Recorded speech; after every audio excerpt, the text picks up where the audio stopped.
Sister Jenna is one of the purest, most sublime spirits I've encountered. Gentle voice, gentle sound, but booming spirit. She makes life more graspable. I listen to her, I see and sense and say to her and about her. She's a woman of good, a woman of God, a woman of elevated consciousness. I'm so glad to be a part of your life and that you are a part of mine and that we are all together a part of each other's. Peace and blessing.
Hello everyone, I'm Sister Jenna. A few years ago I had a vision. The vision was comprised of witnessing members of Congress really going through a very tumultuous time. I had envisioned that within the walls of Congress there were questions about trust between themselves, but there was also the question of trust with Americans and the leadership of the country. So I went about to search for members of Congress who would be open to share with me the depths of their heart, what was at the base of their conscience. And I came across some of the most beautiful people that I walked away with this experience that our country is in good hands. Here we are many years later, maybe about 4 or 5 years later, after I had actually initially recorded Soul Talk on the Hill. And we're witnessing stuff that we have never seen in the United States of America. Trust within the walls of the United States Congress is at the all-time lowest it has ever been. As you know, just a few weeks ago, there were riots on the Capitol Hill. It was an insurrection. There were a lot of people hurt emotionally, mentally, physically. Soul Talk on the Hill invites me into the walls of the halls of Capitol Hill to sit and have a heart-to-heart conversation with members of Congress about what matters to them the most, what's at the base of their heart, their character, the content of the hill. It makes us see them for who they really are. Put aside all the political jargon that goes on. We get to see really who are the people that are creating our policies, voting for our rights. These are good people. And given the opportunity to really speak from the depths of their heart, the country, our cities, our districts will continue to keep thriving. As See Good TV re-releases this season of Soul Talk on the Hill, it is my pure wish that you sit back and relax and enjoy each of the episodes. Just go into the content, the questions, their expressions, you learn a lot about these people. They're good people. For anyone right now, it's a hard time. Globally, in the United States, it might be even more so, one of the hardest times it has ever endured. But I know that we will prevail, and I know that we will succeed. Soul Talk on the Hill is to invite you to give our congressional members a second chance, to begin to find ways to communicate with them from matters of the heart and not matters of the political spectrum. What's more important than anything is what is the need of the time internally, and how does my conscience and my heart find peace in my choices. Soul Talk on the Hill asks important questions, and the congressional leaders gave very profound answers. If you've got any comments or anything you'd like to share, please feel free to let us know. We would love to hear your feedback. Soul Talk on the Hill is not endorsing any political parties or any candidate. It is simply having a heart-to-heart conversation with those who gave me the permission to come into the sacredness of their office and delve into their hearts. Enjoy Soul Talk on the Hill. Be well. Be safe. God bless you. Please, take care of yourselves.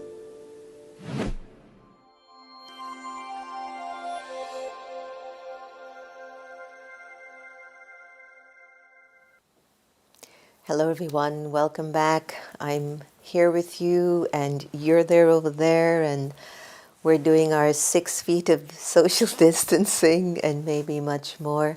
But I hope everyone's doing really, really well, and you're settling into your stillness, your peace, spending time with the family, maybe doing the things that you've always wanted to do but you were just way too busy to do them. Maybe clear out that closet, write that book, sing that song, play that instrument, whatever it might be. I hope that you're hanging in there.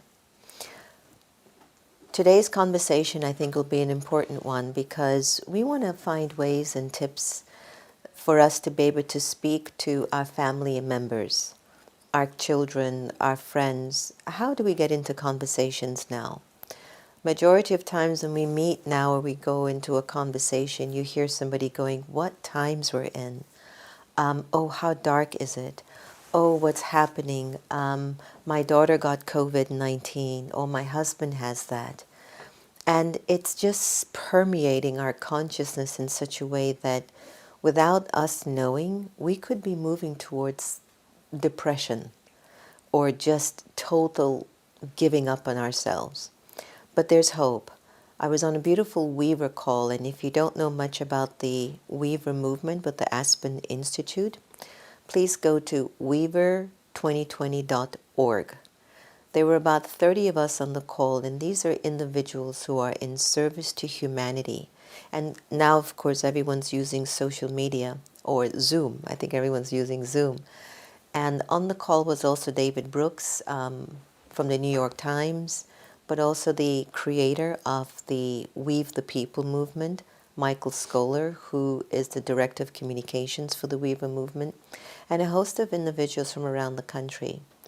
And what I took away from this session was 3 C's, vitamin C's, that in order for us to build our immune system during this time of exile, I don't even want to call it isolation, it's just exile. I'm going into exile to build my capacity and to build my spiritual strength.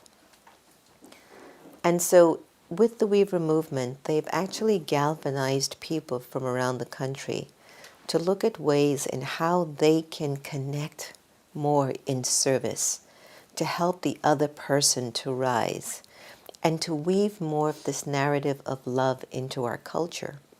So I can only imagine how some of you parents are feeling with the kids. I mean, I don't even know how you're managing with them at home all day, and you are doing, you're teleworking from home, and they need your attention, and maybe they're not even accustomed to having you for so long. And they want to be with you, and they want to be able to connect with you.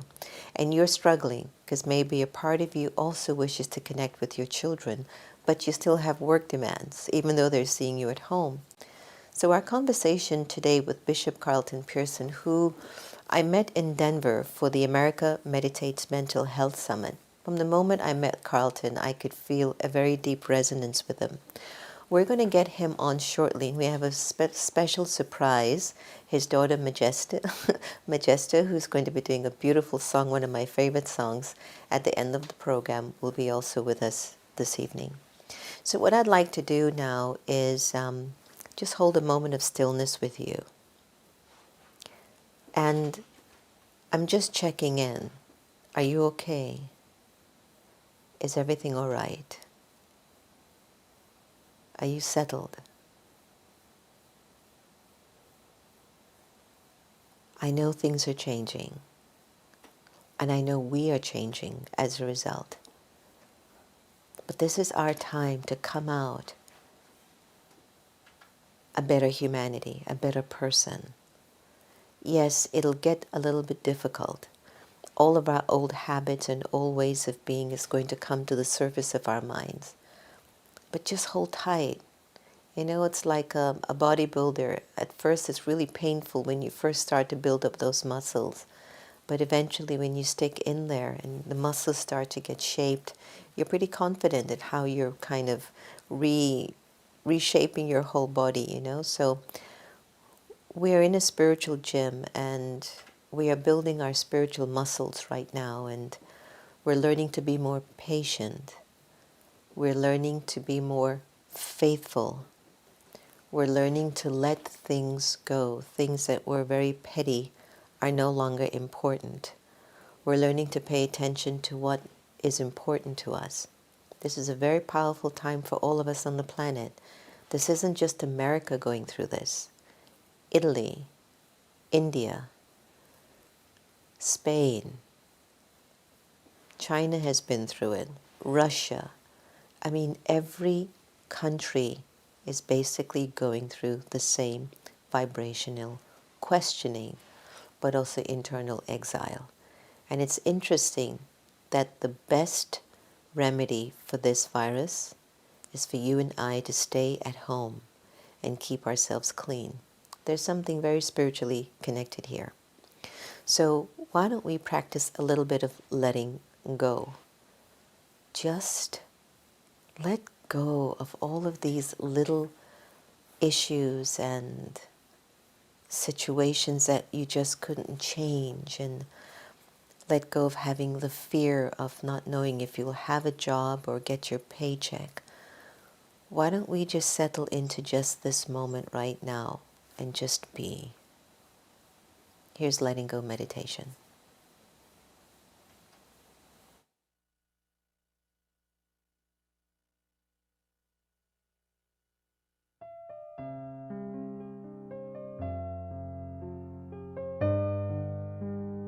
Om Shanti.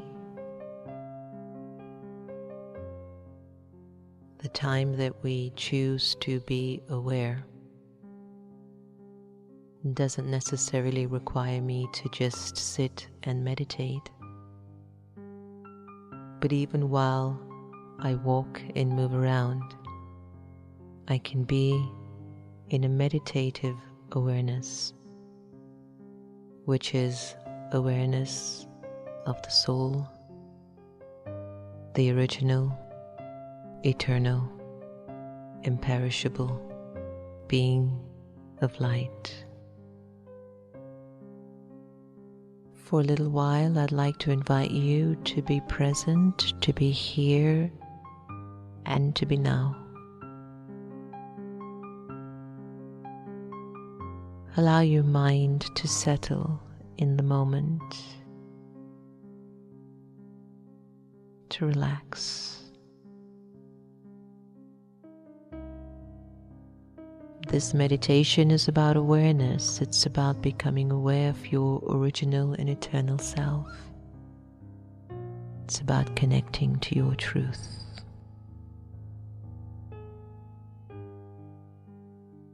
Let go of your name.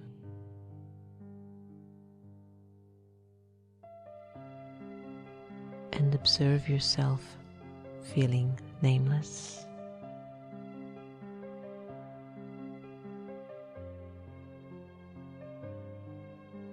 Let go of your gender to discontinue thinking you're a man or a woman. Let it go and observe how you would feel walking around without a gender. Let go of the role that you play and let go of the titles that you own. Observe how you're feeling as you are gradually letting go.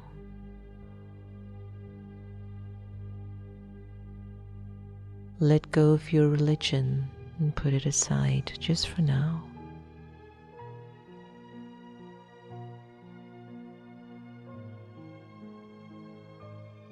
And let go of your nationality and even the language that you're accustomed to.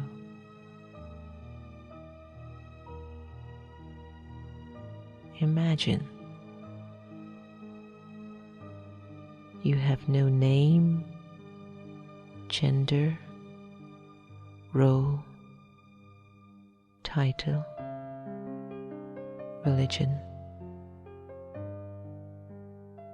nationality, or even a language.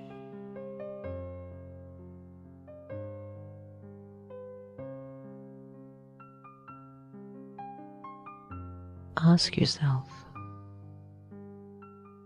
how do you feel at this moment?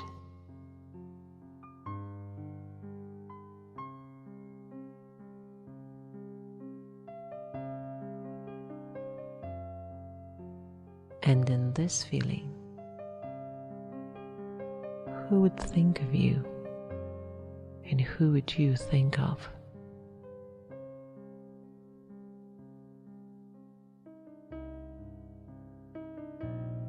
The Supreme Soul would think of you,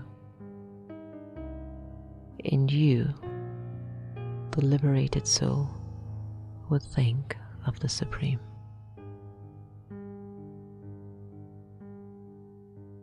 In this state of absolute freedom,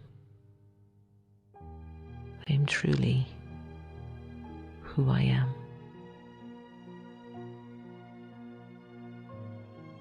A free,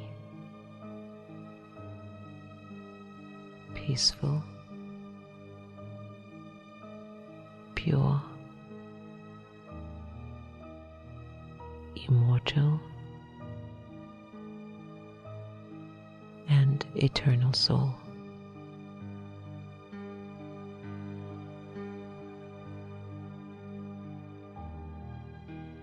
Allow yourself to just be absorbed in this awareness.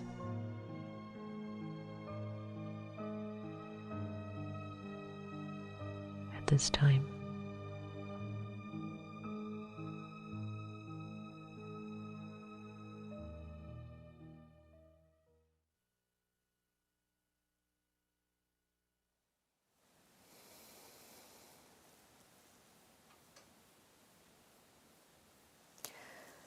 I sometimes feel that that meditation is the cure for everything.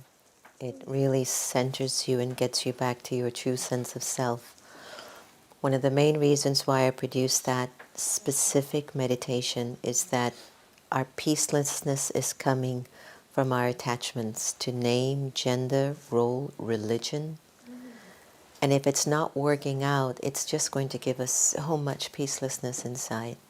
But what if the cure for everything that we're going through is just mental stillness, mental silence, purity of heart, the purity of one's mind? That's what our exile is about. Our exile is about returning to a pure part of ourselves that we no longer serve. You know, we've been so busy running after celebrities and money and greed and fashion and maybe science and technology and what's the latest iPhone, what's the latest car, what's the biggest house I can get, it's not who we are. And so what that meditation really is about is to go inside of you, the soul, and to awaken the soul to its original potential, quality, purity and peace. And then you can talk to your kids. Then you can talk to your spouses. Then you can talk to your friends, because you're not in a mode of fear. You're in a mode of absolute truth within yourself. You know, it gives me great pleasure to welcome our very special guest and brother. And I was thinking of reading his bio, but even as I was reading it, it wasn't important. I have the fortune of inviting our brother Bishop Carlton Pearson to join us for our 1-hour session on how to talk to friends and family during the COVID-19 crisis, but also how to transform our fear into faith, and to hear a little bit about his own personal journey and what it has been like for him. But before I bring him on, if for those of you who might not know who he is, let me just give you a window. And to me, it's so much more than this. Who we're about to spend the next 20 or 25 minutes with is a man that has chosen to live a life of truth. A man who knew what he was experiencing and what he had learned in church and with the Bible was a truth, but that he had moved into another dimension, and to have the courage to break away from that. So our special guest tonight is Carlton Pearson, who was one of the most beloved Pentecostal Christian personalities of his generation. Thousands would fill arenas and churches to hear him sing, preach, and inspire. But things dramatically changed when he stood in his mega church pulpit to proclaim a new doctrine, one that declared that because of Christ, no soul will spend eternity in hell. I'm all with him on that one. So this controversial doctrine, though, polarized faith communities all over the world, and Bishop Pearson wasn't prepared for the rejection and stones that were aimed at him. He lost everything: his influence, his congregation, his church, and he became prominently titled the heretic of his generation. But after spending the last 2 decades rebuilding and rebooting his life, Bishop Carlton Pearson has emerged with a new purpose aimed to help others examine and reconsider and believe who they are. But let me tell you something. When we met in Denver, I felt I was just meeting my brother, who I had not seen for many, many lifetimes. And our conversation would be very open and very easy. So it gives me great pleasure to welcome my wonderful brother, Bishop Carlton Pearson. Welcome. Thank you for joining us. So listen, I am so glad. Let me get my volume up. So I'm so glad that you had the time to join me today. Yes, I can't hear you. I think you're muted. Can we unmute him? Yeah. Okay. Oh, okay, there you go. Okay. There you go. Awesome. Namaste.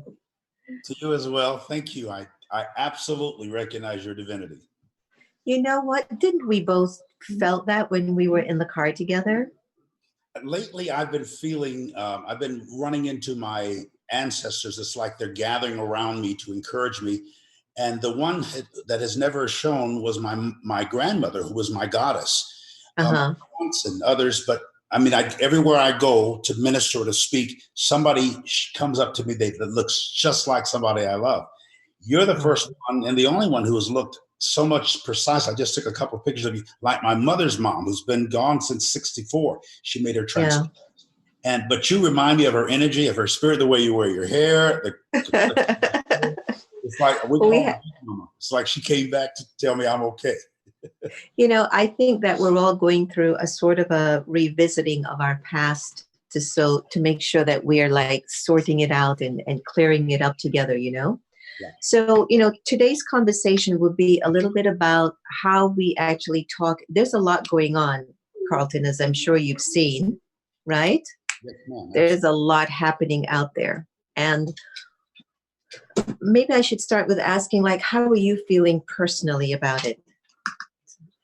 I feel like the universe is correcting itself and has been in a corrective mode now for many years, whether that's global warming, whether it's political upheavals.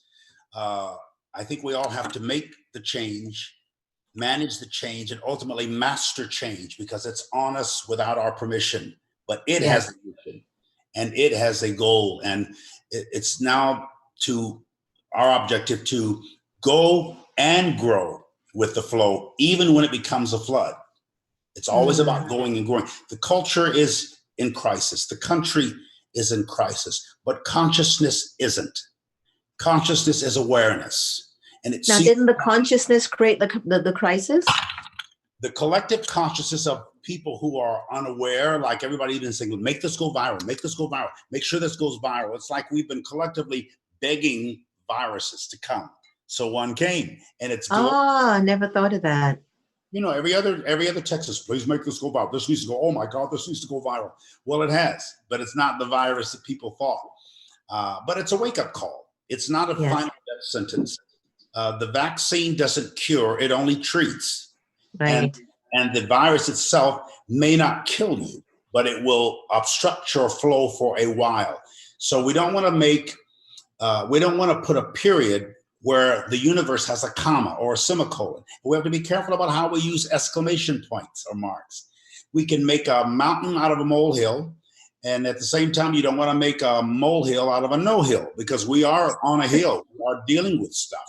And so we need to do it with consciousness, with awareness, with a pleasant welcome of change. However difficult it is, you have to welcome the change. Yes, yes. So now what kind of conversations are you having at home? Well, we're talking about less our reactions than what we sense happening in the world. We have never seen this. It's like we've never been to this place before. Never. It means we've never seen, it's because it's not just America, but America is used to disasters on foreign soil. We're used to hurricanes and tsunamis that kill hundreds of thousands, or plagues or famines in other countries, other cultures. We've never known it in America. We've been a little bit arrogant over here. We say it's God we trust, but it's a lot of guns that people are trusting in here. And so they're rushing buying guns. They're afraid of some kind of militia or some kind of militancy in the country. And there will probably be some public demonstrations of anger and fear.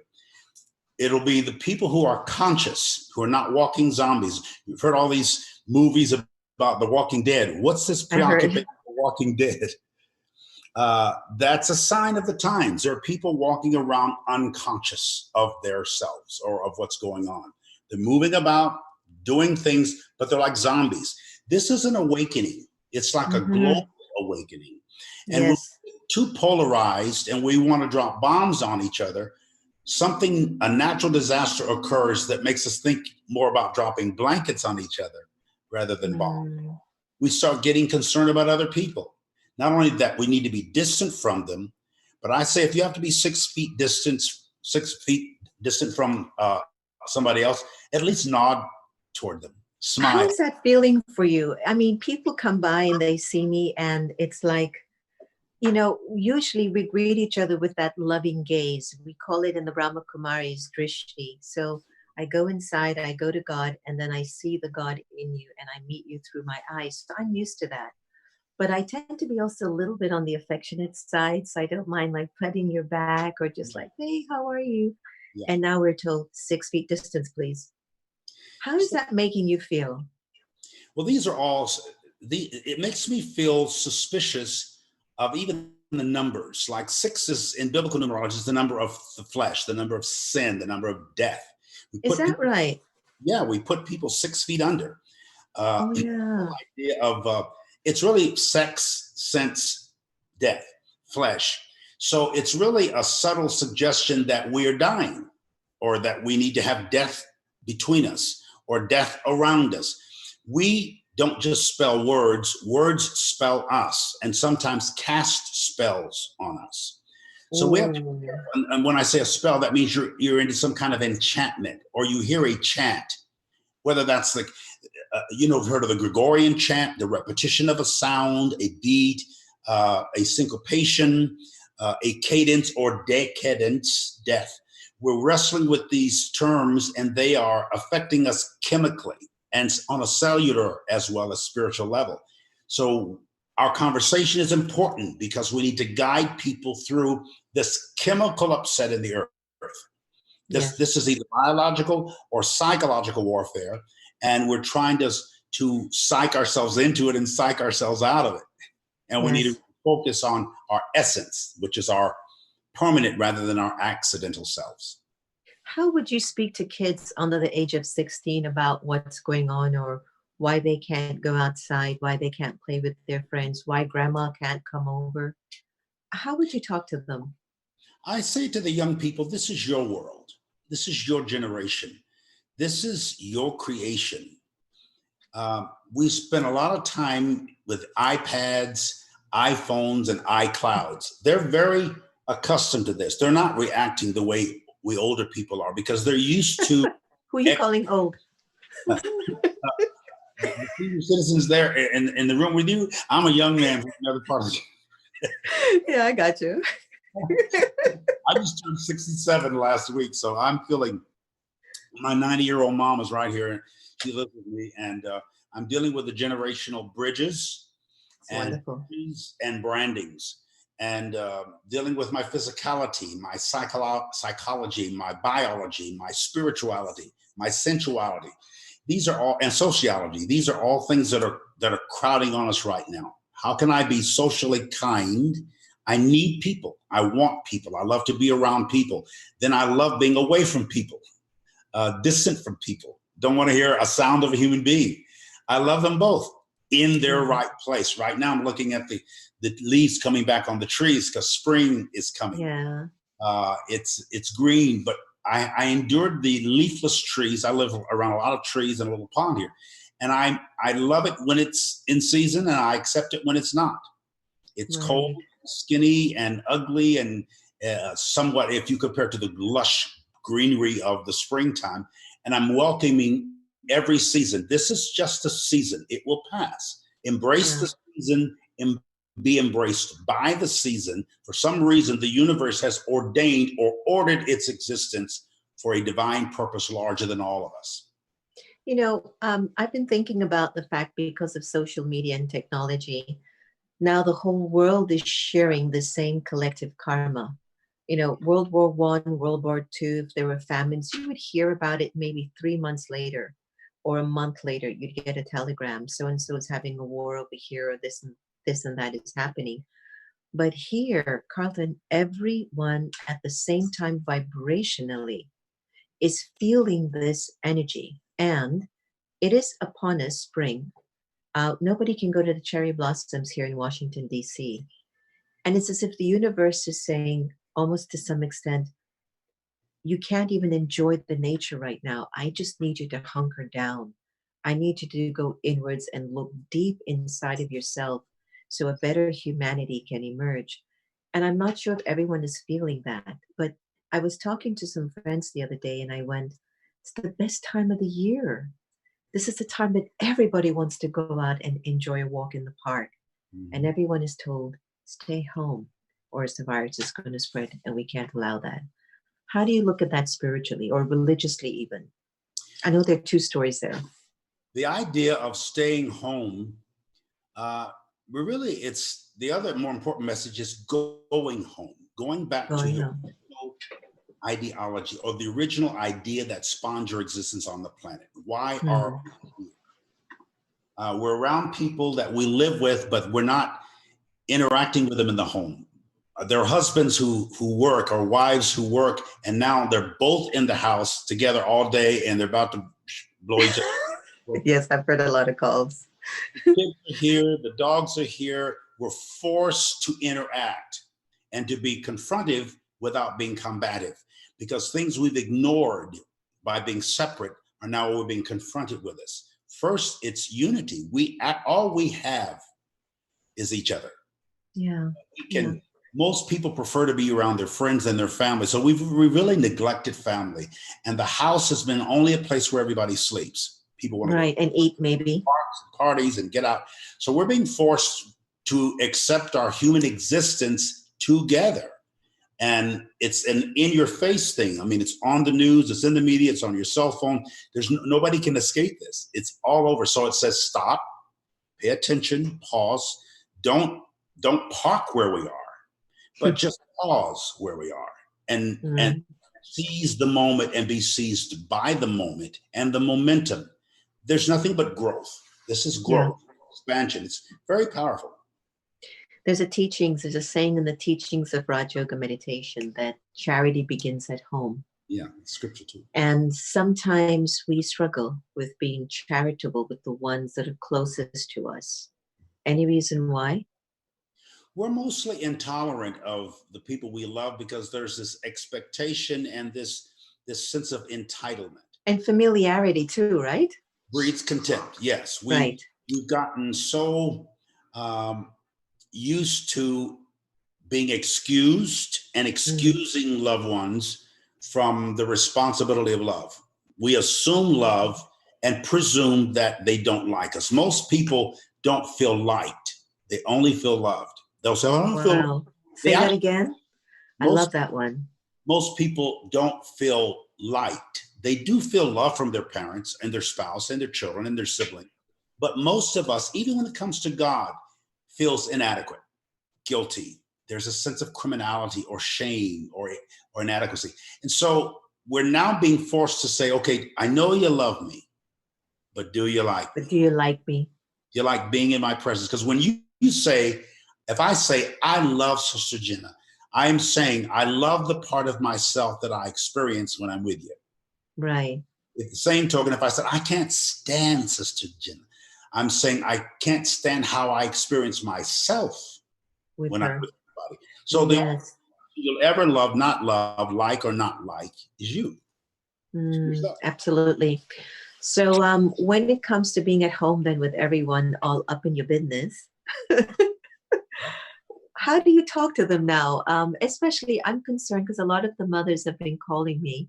They have kids between the ages of 8 and 16. Mm-hmm. And as much as they might tell them, don't go outside, do this, they're not listening. They're still wanting to go out. They don't even know what it's all about. But what would be the best way that you would suggest to parents that they can actually sit and have a really good heart-to-heart conversation about the times they're in and what might be the learning curve? For parents, I think a lot of times right now we'll say, don't go outside. But another part of us says, I wish you would please go outside. Go away, leave. So it's really mixed signals, and the kids can feel it. Now you're saying, don't go outside because you might bring a disease in here. And then the other part of saying, please go outside because you are a disease in here. You virus in my house, go away. So a lot of loved ones do that unconsciously. We love our pets and we love our parents and we love our people. But there's also another part of us that is displeased with them for whatever reason that you have to walk. Expectations, do you think? Excuse me? Do you think it's our expectations, Nana? Yes. Yeah, and the sense of entitlement, like I'm supposed to take care of you. I'm supposed to love you. I'm supposed to protect you. And you're supposed to love me and protect me and care for me and be sensitive to me. But you haven't been. You've been gone. You're always away. You don't think about us. Now you're forced to be with me. And you don't know what that means. You don't know. You don't even know how to be with me because it's those few hours every day. You're with your friends. You're on your job. You're passion. Now you got to sit in here and look at these walls or look at TV. Or, every man doesn't have a cave to go to. You talk about a man cave. He just caves in. So yes, he has to. He has to if he wants to stay married longer. So tell me something. When you have, let's say you've got a couple, you've been married for 20 years.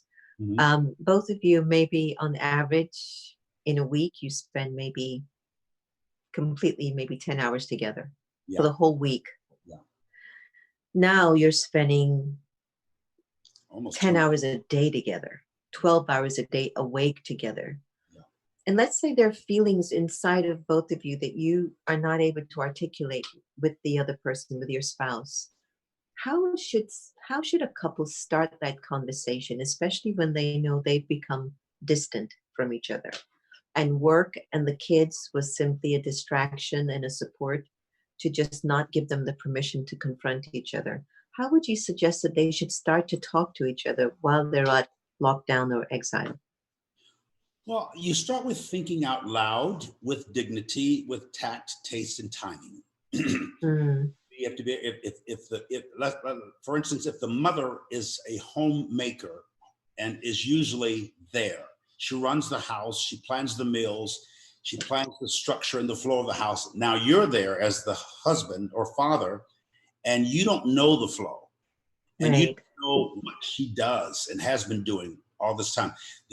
what I say to all my male friends, husbands, first pay attention if you have a stay-at-home wife to what she goes through during the day and try to identify with her. We don't think about, I've been doing home stuff for a while now. I spend a lot of time at home. So I cook, I clean, I shop. Things I never appreciated. I accepted, but I didn't realize what females who run their homes, what your mother or your sister or your wife or sometimes your daughter is presumed to do and expected to do. When you start doing it and you do 2 or 3 meals a day and you plan. Yeah, it's a different cup of tea. So if you spend all your time in front of a computer or on your job or with your business, or sometimes it's the other way around. The female is the one that's the corporate executive or works outside the home. Yes. And the husband's office is at home. So he picks up around the house and cleans and makes dishes and says, baby, what should I get for dinner? What do you want me to put anything out? Or I'm preparing this today. The role playing needs to be studied and changed. I need to study. I've been a student of my children since they were born. I'm their pupil. I learn so much from them. I observe them. I'm a student of my wife. I have to learn her moods and her modalities and her mind. I'm a student of my parishioners or my friends. I'm always learning, and I learn better how to relate to the people closest to me. It's easy for me to relate to a person on a stage. I'm on the stage. There's thousands. That's a whole different, It's so different when it's face to face. Because you show up, you see yourself completely with those 24/7 relationships. You can't lie to yourself because they're with you as a mirror every day for you to check, who are you? What are you about? So talking about the church, it must be going through quite an interesting time right now. Many pastors are no longer able to pastor their herd, so to speak, or stand on the pulpit and get the donations that they're used to getting for their churches. I just heard that President Trump is planning to open up the churches and the country by Easter. So I'm not quite sure what's the genesis behind all of that based on whatever CDC is saying. But how do you feel? Let me reframe this. What is the role of church, especially in these times? Well, there's 2 Greek words that are used prominently in the New Testament for church. One of them is kyriakos, which means assembly or congregation. The one that's used most, even by Jesus, when he says, upon this rock I'll build my church, is the word ekklesia. Ek meaning out of, klesis meaning called or summoned. The called ones are those who hear the voice, and the Greek word for voice is phone, where we get the English word phonics. There's a certain divine phonetic in the earth.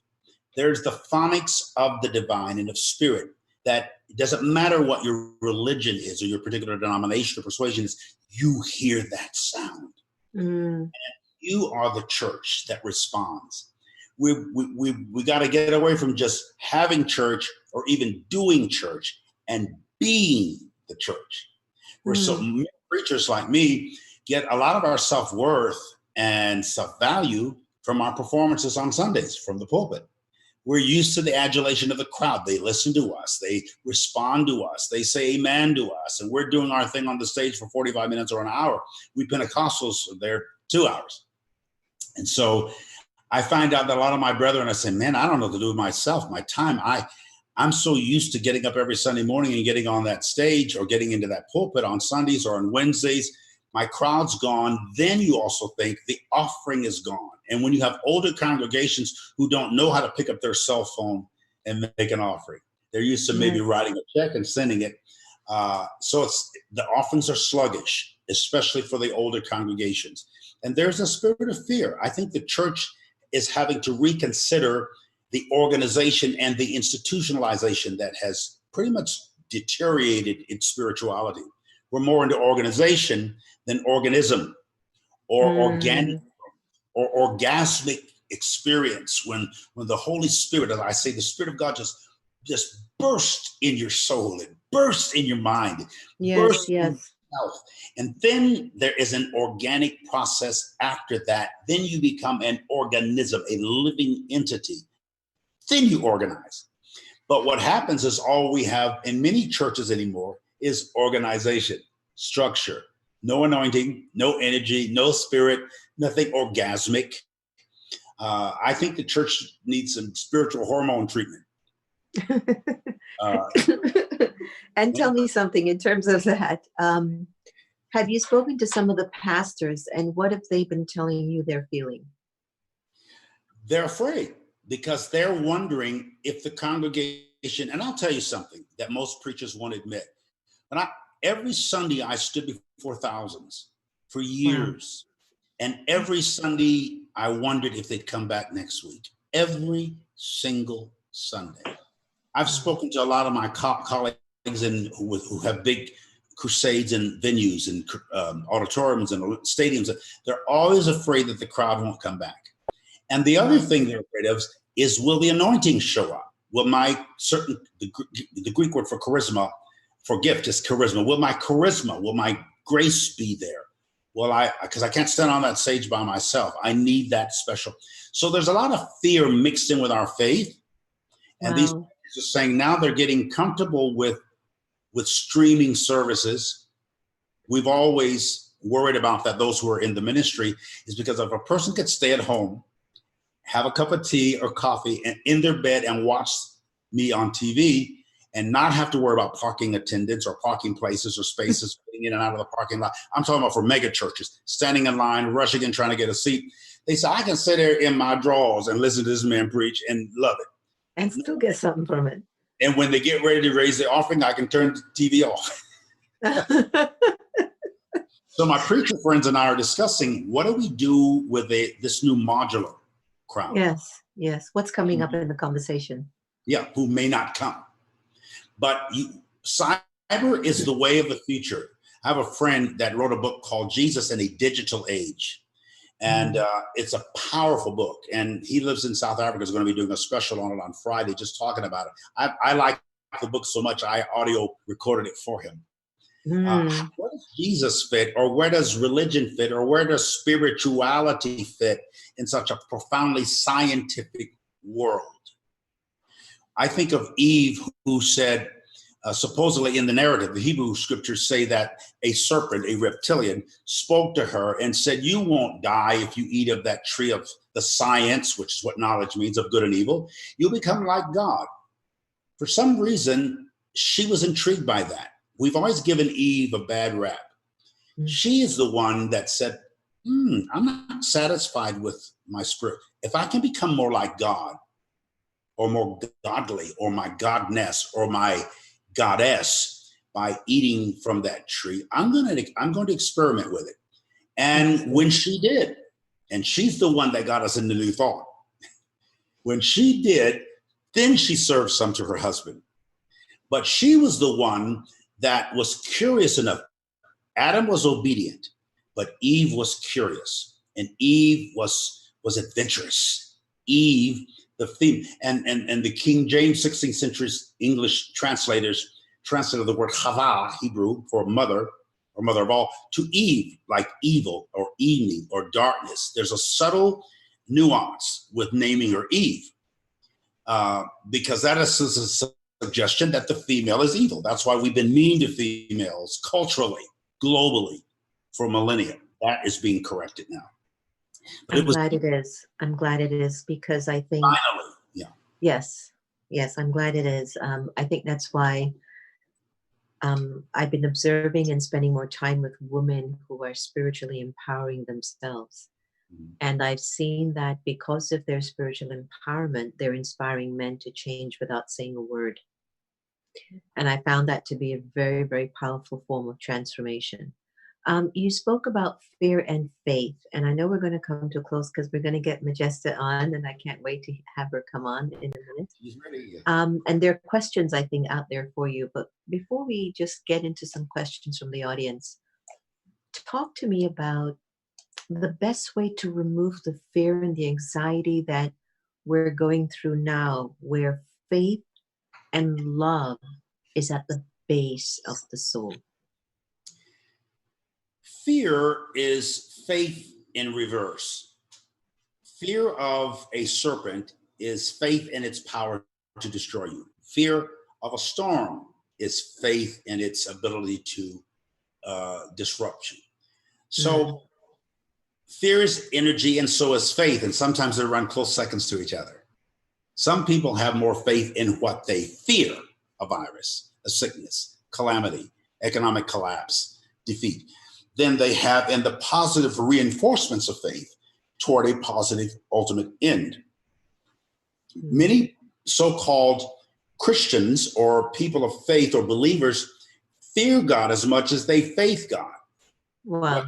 What you fear most will ultimately be your reality. You will experience. By the same token, what you faith most, you will ultimately experience. But if your faith is tied up in your fears, like we're afraid the virus is going to get us, we're afraid of breathing someone else's breath or sharing our breath with them, so we wear masks. We don't want to touch them. We want to cleanse ourselves from other human beings. This whole idea of social distancing and social detachment, and this whole idea of protecting yourself from your own family members, from your Weird. parent, that fear creates a disease or dis-ease, a tension on the planet that can manifest physically later in tumors and cysts and growths and migraine headaches and insomnia and loss of appetite. When you start fearing you could be a virus, or I can be viral, so I'm a threat to my children. So a parent won't hug the kid. I'm a threat to my aging mother. I'm a threat to all the people I love. That whole mentality is crippling the psyche of the culture. So we have to be very aware of the signals and signs and significance of these kinds of experiences, and not become the virus itself. And equally, since we feel that we can get something from another person, similarly, we can also pick up the virtues and the values and the qualities of a person if they're around me long enough too. It's all vibrational.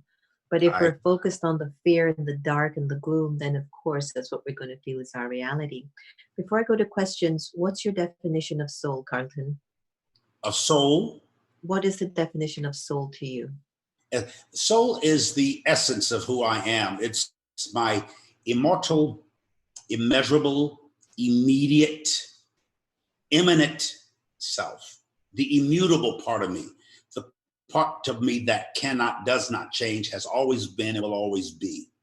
Greek is called psyche, English is psyche or psychology, my thought life. So my soul is the part of me that has always been, will always be, and is the only part of me that is authentic. Beautiful. Your definition of God? And the farthest reaches and rhythms and maybe regions of consciousness, there is a reality that we call God. I think it's nameless, ageless, spaceless, defineless, or infinite. To be infinite means without definition. There is no definition of God. Because if you define God, you put, as in Spanish, it's el fin, you put an end on God. So God is not so much indescribable, but all you can describe God is the experience you have of God. And you would have to know whether that's God or not. So God is beyond our reach as far as in any way defining it. And I think we should embrace the mystery and be embraced by it. The closest to God any of us, in my opinion, will ever get is self-actualization. To actualize, factualize, functionalize yourself, who you are as a human being human. Yeah. It is. Yeah, I've often thought that the energy of God is just so pure. And if I just keep turning my attention towards that understanding, it eventually fills me up with that purity again. What's your definition of reincarnation? Do you believe in it? Yes, it's speculative. I'm more into pre-incarnation for some reason than I am into reincarnation, because it seems my soul has a memory, and that my soul seeks love, but how can you, perfect love, but how can you imagine something that you've never experienced? In my soul, I remember not just being loved, but being love, not just having peace, but being peace. I've been having these, what I call spiritual deja vus. It's like a flashback. Wait a minute. I love those. I love it. Aren't they wonderful? I've been here before. I've got this. Oh my God, this isn't new. This is me. It's an extension. It's an expansion. It's mystical, but I love the mystery.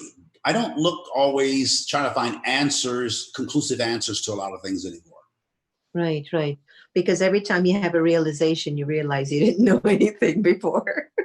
The one thing I know is I don't know enough. Exactly, exactly.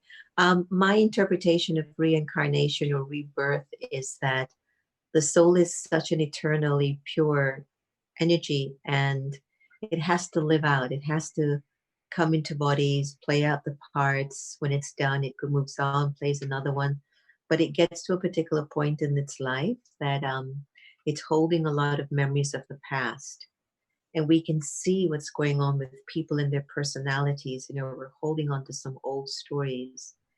And the connection to God, the connection to the source becomes like the bleach, you know, it neutralizes, it cleanses, it somehow just brings everything back to normalcy.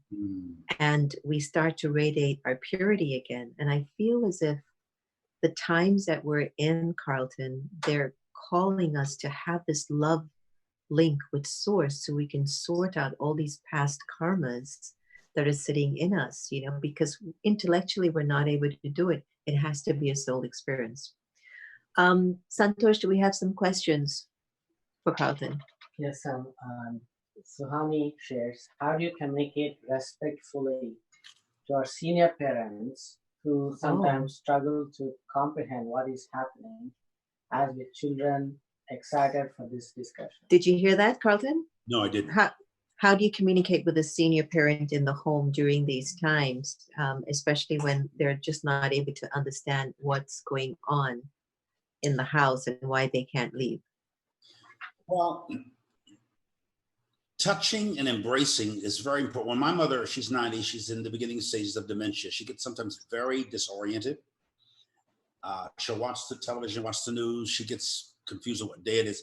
Holding her or him a lot, or even if they're not used to that physical contact, you hold their hand, you stroke them, brush their hair. Oh, that's great. Lock them away, giving them something to make sure they're warm. My mother likes ice cream, so I'll bring her. I don't care if she's 90, she eats too much sweets. And likes pakora. I just pretty much give them what they want and play into them because they're like children. So children love to be held and made to feel secure. And that's what aging parents need more than anything. Not always understanding, but to feel understood. Beautiful, beautiful answer. Any more, Santosh? Beautiful. Mm-hmm.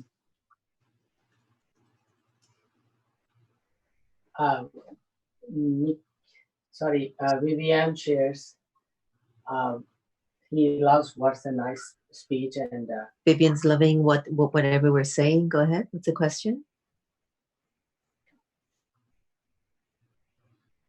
Oh, Suhani shares again. No. Anyone else? Okay, so Nikki, Tina shares, Nikki and I are enjoying the spending time together and discovering stillness. It's like taking time off to just be with your mother, Sherman.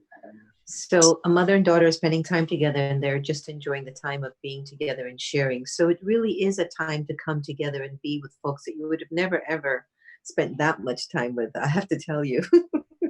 But I know there are a lot more comments and questions, but we are coming to a close and I want Magister to be able to come on. You got one more good one? Yeah. Dr. Clarence B. Jones says, how are you getting your message out to the public when you don't have the platform of traditional religious leaders in the USA, but actually be labeled as a rebel of traditional Christianity?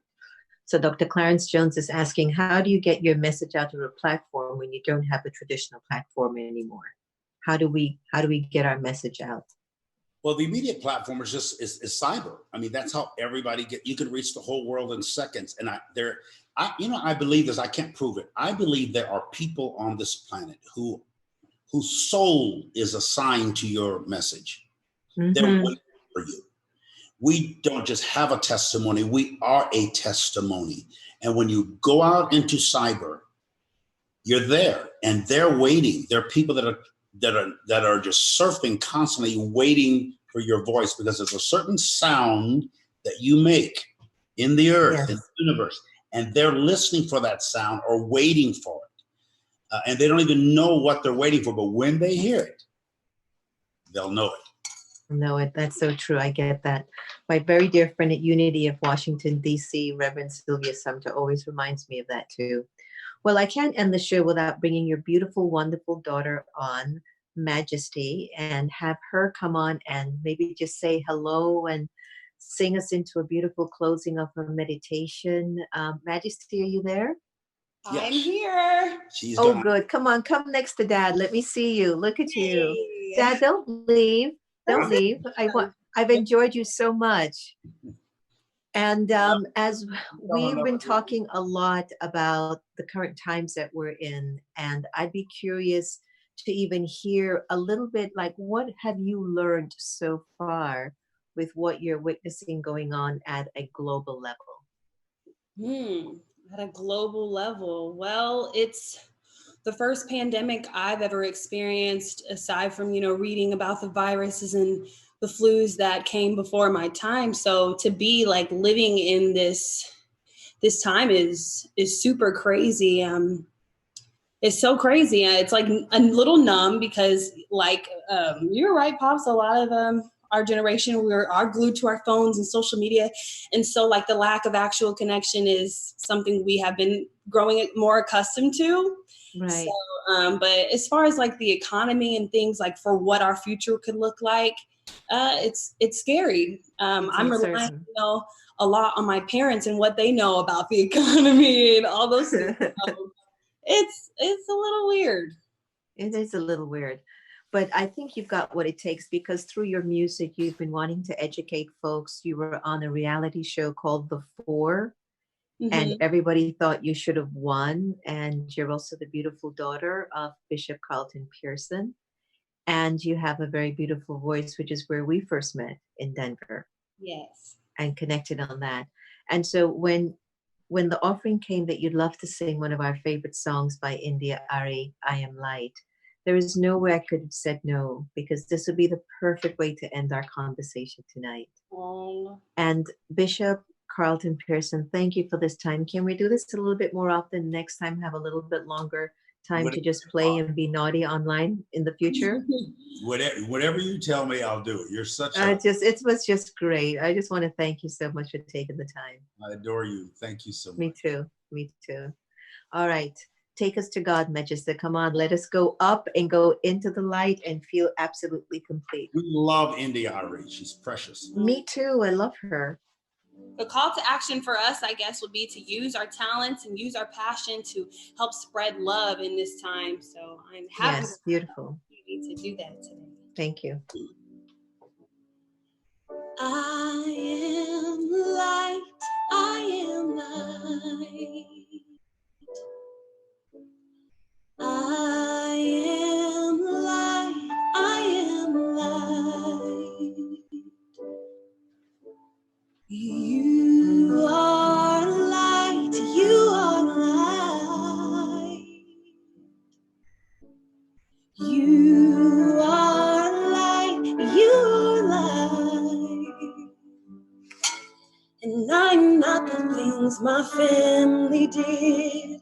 I'm not the voices in my head. I'm not the pieces of the brokenness inside.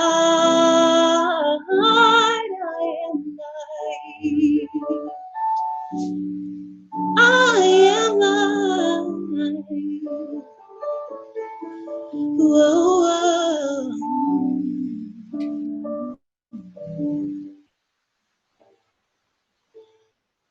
I am light. I am light. You are light. You are light. We are light. We are light. I'm not the mistakes that I have made. or any of the things that cause me pain. I'm not the pieces of the dream I left behind. I am light. I'm alive. We are alright because we are alright. We are light, we are light. And you are light, you are light. Really are. I am light, and I'm not the skin on the outside. I'm not my age, I am not my race. I'm a soul inside, I'm all light. I'm all light, we are all light. Oh, we are light. Yay. Yay, bravo. Thank you, guys. Thank you, Jenna. This was a Me beautiful. too. Gotta come and see you soon. We'll Yes, do it again. please. Definitely. Love to moms. Take Come care. Table to eat breakfast with us. I will. I'll cook. Bye, guys. Thank you so much. Thank you. So I hope everyone enjoyed our wonderful heart-to-heart talk with Bishop Carlton Pearson. I told you it was going to be a beautiful show. And for us to have actually ended it with his wonderful daughter, Majesty, and her beautiful song, I Am Light, originally sung by India Ari. Another wonderful friend of ours. We have to get her on the show next time. I hope you took away something that was really priceless for you. I know I did. Especially the part about taking care of my parents and just holding my mother if she needs that, just to be held. She might not need logic or information, she just needs to be held. And that helped me a lot because we're taking care of Sister Gita here. But if you have any further questions that you'd like to ask, please feel free to send that to us and we'll be happy to fulfill it. Talk to your kids, even though you want them to go outside. And sometimes if they're inside too much, they might be driving you up a wall, but find a way. And I like what Bishop Pearson said about if you're in a relationship with a spouse that you really haven't spoken to for a long time, let your spiritual dignity of your thoughts start to come through your mind and let that spiritual dignity speak words and find ways for both of you to reconnect again and see if it's really a priceless relationship, so to speak, or find a way at least to bring some virtues and values. What I would like to leave you with is the message of always remembering that you really are the soul, the light within. And it's in need of your attention, it's in need of your thoughts. And if the soul has been thinking only of the physical world and its physical needs, then it's going to feel peaceless. If the soul gets a chance to rekindle its light by remembering God to be the supreme energy of light, and I've thought a lot about this, how this coronavirus started with one person and how that one person spread that virus, and how when you started to see the symptoms, you realized you had that virus. Similarly, if our souls, since we are all souls, we can start to connect and believe the energy of God is upon us, is with us, and feel that God's love is an ocean, God's purity is an ocean, God's peace is an ocean. And I start to show those symptoms, I become more peaceful, more loving, more joyous, more kind, more caring, more patient, then I'm going to show you, I think I've got God with me, and I'd like to share God with you. So I feel that this exile and this time together, folks, we're being called to rekindle our loving, intimate, deep-rooted relationship at Source. Next week we're going to offer you the Raj Yoga meditation course, which will be 5 lessons straight, 1 hour apart. We'll take you into the aspect of what is the soul, what is God, karma philosophy, the cycle of time, the powers that we all offer. So look out for an email on that, and feel free to sign up if you are interested as well. Thank you so much for letting us into your home, and I hope you appreciated coming into our little, what we call the ashram. We got this wonderful hyacinth. This is a hyacinth, and I have to tell you, the smell of this is phenomenal. The whole room has the smell. This is how we have to become. We have to become as fragrant as that flower, that just one of us on the planet will spread light throughout the whole world. That's how fragrant we need to become. All right. Thank you again for joining us. Please be safe. Please stay home. We only have a little short time left. Find a way to use your time, your thoughts, your words, come up with your talents, your skills, learn something new, do something creative. We're in the age of the arts. We're in the age of something really creative. It's a creative time. This is like our second chance at our renaissance. So now we can start to do a lot of things that we've always wanted to do. I'm going to be starting to sing, because that's what I think I need to start doing. But just find something that you really have wanted to do. But don't let go of God's love. And don't let go of taking care of the soul. And remember, every choice that you make carries a consequence. So let us be well, be pure, be peaceful, and be happy. Take care. Thank you for joining us today. Hi everyone, it's Sister Jenna from America Meditating Radio. I hope you've been enjoying Wiseish, which you can get live on Twitter, Facebook, or YouTube from 8:30 a.m. to 8:45. But you can also get it on demand 24/7. It's going to be your power boost for the morning. It's your daily dose for the soul. It's just going to encourage you to make the day that much more valuable. So join us. Looking forward to seeing you.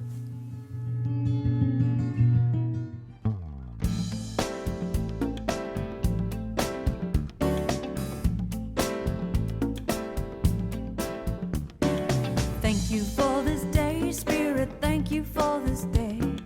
Thank you for this day, Spirit. Thank you for this day. This healing, this healing, this healing day. This healing, this healing, this healing day. Thank you for this day, Spirit. Thank you for this day.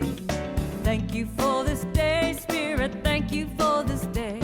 This healing, this healing, this healing day. This healing, this healing, this healing day. Thank you for this day, Spirit. Thank you for this day. Thank you for this day, Spirit. Thank you for this day. This healing, this healing, this healing day. This healing, this healing, this healing day. Thank you for my friends, Spirit. Thank you for my friends. Thank you for my friends, Spirit. Thank you for my friends. My wonderful, my wonderful, my wonderful friends. My wonderful, my wonderful, my wonderful friends. Thank you for my friends, Spirit. Thank you for my friends. Thank you for my friends, Spirit. Thank you for my friends. My wonderful, my wonderful, my wonderful friends. My wonderful, my wonderful, my wonderful friends. Thank you for my health, Spirit. Thank you for my health. Thank you for my health, Spirit. Thank you for my health. My radiant, my radiant, my radiant health. My radiant, my radiant, my radiant health. Thank you for my life, Spirit. Thank you for my life. Thank you for my life, Spirit. Thank you for my life. My glorious, my glorious, my glorious.